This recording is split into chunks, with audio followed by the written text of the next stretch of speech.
Très Miserable postcard for you today from St Peter Port in Guernsey. It's direct from Victor Hugo.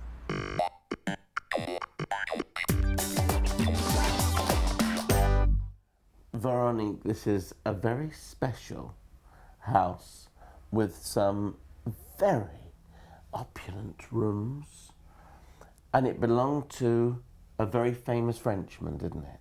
That's right. What's his name? This house is a house of Victor Hugo, the famous French writer and politician man. He arrived in the island in 1855 in October, and he got this house in 1856. And during the following 14 years, he will redecorate all the houses in his own way, with his own passion. He decorated them in some of the most rich and luxurious colours, reds and pinks and Chinese rooms. And up here, this is like an Arabian room. He had a very expensive and exclusive taste. Yes, he realized everything, and not realized by himself, because he had men to work with him, local men, but he saw about everything. And there is three main materials in the house: is tapestry, is wood, of course, and like here, Delft tiles. Oh, the Delft tiles. Delft tiles, sorry. Yes, which we know very well. We've actually done a postcard on Delft tiles, and the beautiful rich blues and the crispy wintry white colours. And he's used colours in all of these rooms. He designed the rooms, and yes, somebody else made them for him. Yeah, so mainly. He planned them. Why was he on Guernsey? Why did he leave France? Oh, this is for a political reason. The 19th century in France is a very moving century on a political point of view. But if we start in the Victor Hugo life, by the time when he was young, he was royalist. And during his life, he changed his mind and he became Republican. And when Napoleon III made a coup d'etat in December, the 2nd December 1851, Victor Hugo couldn't agree with this coup d'etat. So he decided to leave France, and after he has been expelled by Napoleon III, he left France, and he will spend 14 years in this house till 1870. He will be back in France. So he went back to France from here, having been exiled here for a number of years. He finally did go back to France, did he? Yeah, when Napoleon III wasn't anymore at the head of France, and when the Republic has been restored.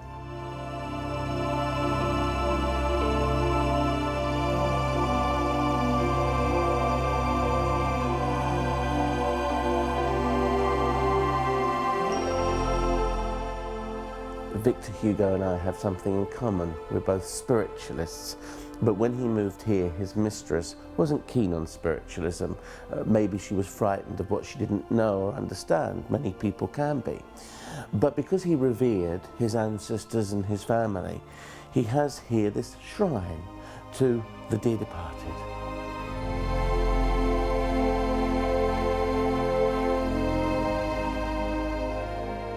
So, did he write some famous books and works whilst he was living here? Of course, yes, of course. We say the most famous, he finished here, is The Misérables. Oh, it was here? Yeah, he started The Misérables in Paris in 1848, but he finished The Misérables here in Guernsey. In this actual room? Yes, this was really his private office. Hugo were used to write standing up. Here you can notice his desk. Was it? Yes, he had two desks, one here and another one in the corner of the room, and the two desks were looking at the sea, because for the sea was very, very important in his life. Inspirational. And inspiration. And here, when the weather is clear, he could see as well the France. And for it was very strong to see his home country. His home country, yeah. Yeah. What about family? Did he have his family here? Because he was married, wasn't he? Yes. At the beginning, all his family follow him in exile. So he arrived here in Guernsey with his wife, Adèle, with his two sons, François Victor and Charles, and with his youngest daughter, Adèle, again. The mother and the girl. Mother and the daughter. Had the same. Both Adèle. Both Adèle. But for the family, and above all for the youngest daughter and for the son, it was quite difficult because they were used to the Paris life, and here in Guernsey, by the time, he was a bit sad, you know. So they went back to Brussels. to Britain. Yeah. Oh, they went over to Britain. Yeah. And he stayed here. Yes. And but he wasn't not alone, not really alone, because his mistress, Juliette Drouet. Oh, he had a mistress, like all good Frenchmen. Yes. Like many Frenchmen in the 19th century. So with his mistress, Juliette Drouet, he was here in Guernsey. On the 14th of July 1870, just a few days before leaving his house forever, Victor Hugo planted the oak, the one just behind me. And he said that when it grew into maturity, then all of Europe would be one. He was a European. He believed in a federal Europe. But in oak terms, that is still just a teenager, just a youngster. So if Victor is to be seen as the visionary that everyone says he was, by the time that grows to maturity, then all of Europe would be one, and his prophecy would have been accomplished. Now, when you look in the different rooms, and each room has its own identity, you see the letter H in the Delft tiles, H, an H here, an H there. Is that for his own name, Hugo? Yes. VH, you can notice in all the house VH, is to sign his masterpiece, like he was used to sign a book, a novel, a poem. So he wrote VH everywhere to sign this work in this house, because it's a creation, like another a book or other thing.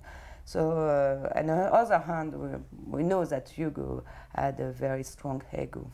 Oh, Hugo with an ego. Hugo His had an motto ego. was ego, Hugo, hi, Hugo. And the name of the house, because I saw two H's. Yes. Because the name of this house is... Hauntville House. So we have H's everywhere. Yeah, yeah. Some of the rooms too, there's a lot of wood. He seemed to be obsessed by wood, carving heavy wood. Is that from the local area? All of the oak and the wood everywhere? Where did that come from? Oh, from everywhere, everywhere. He was used to buy furniture and wood and china everywhere in the island, but as well abroad. Himself went in England many times. He went in Renanie, in Brussels to see his family. He couldn't go in France. But he could go where he wanted. Travel anywhere else. Yeah. And all his family and relatives bought for him items abroad and sent this wood, this furniture here in Guernsey to him.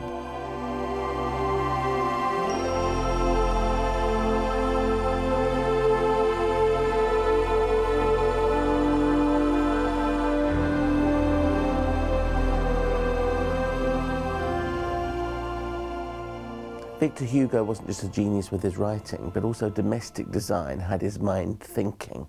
For instance, have a look at this fire surround. You wouldn't believe that these are a couple of table legs and they still go round. There's the other one there. And yes, look at this door. Yes, it's a door. You might have thought it was a table when it started life as a door. And upstairs, there's even little cotton reels that have been utilised and incorporated into a chandelier.